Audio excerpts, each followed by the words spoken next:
sholat, tapi pikiran melayang. Begini jawaban Rasulullah yang menggetarkan hati. Pada suatu majelis Rasulullah, suasana terasa begitu tenang. Para sahabat duduk melingkar menyimak setiap perkataan beliau dengan penuh perhatian. Namun, di antara mereka, ada seorang sahabat yang tampak gelisah. Jemarinya saling menggenggam, matanya menunduk, dan napasnya terasa berat. Setelah beberapa saat ragu, ia akhirnya mengangkat wajah dan berkata dengan suara lirih, "Wahai Rasulullah, aku ingin bertanya, tetapi aku khawatir pertanyaanku ini akan membuatku semakin malu di hadapan Allah." Rasulullah pun tersenyum lembut, menatapnya penuh kasih sayang. "Katakanlah, wahai saudaraku, tidak ada pertanyaan yang membuat seseorang hina jika ia bertanya untuk mencari kebaikan." Sahabat itu menarik napas dalam, matanya mulai berkaca-kaca. "Wahai Rasulullah, aku merasa salatku sering tidak khusyuk.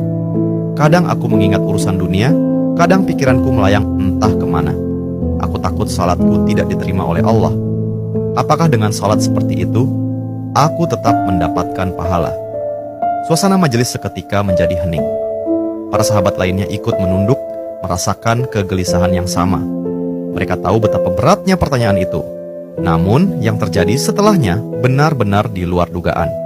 Rasulullah tidak langsung menjawab. Beliau menatap sahabat itu dengan penuh kelembutan. Lalu tiba-tiba air mata mulai membasahi pipi beliau. Para sahabat terkejut. Mereka jarang melihat Rasulullah menangis dalam situasi seperti ini.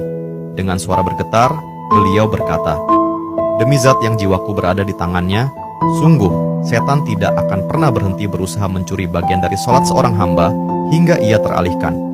Tetapi ketahuilah, Allah tetap melihat usahamu." Rasulullah menarik napas dalam, lalu melanjutkan, "Wahai saudaraku, jika engkau meninggalkan salat hanya karena takut tidak khusyuk, maka setan akan menang.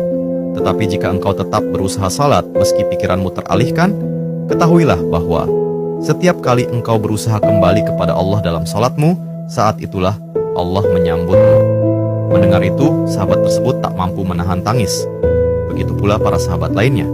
Kemudian Rasulullah melanjutkan dengan penuh kelembutan, "Bayangkan seorang ibu yang melihat anaknya berjalan ke arahnya, tetapi anak itu sering jatuh dan tersandung.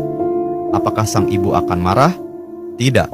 Ia justru akan berlari menghampirinya, mengangkatnya, dan mendekapnya erat.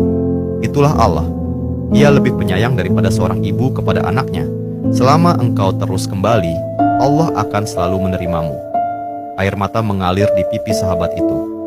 Kata-kata Rasulullah begitu menusuk hatinya. Sejak hari itu, ia tidak lagi putus asa dalam sholatnya. Ia tetap berusaha khusyuk dan setia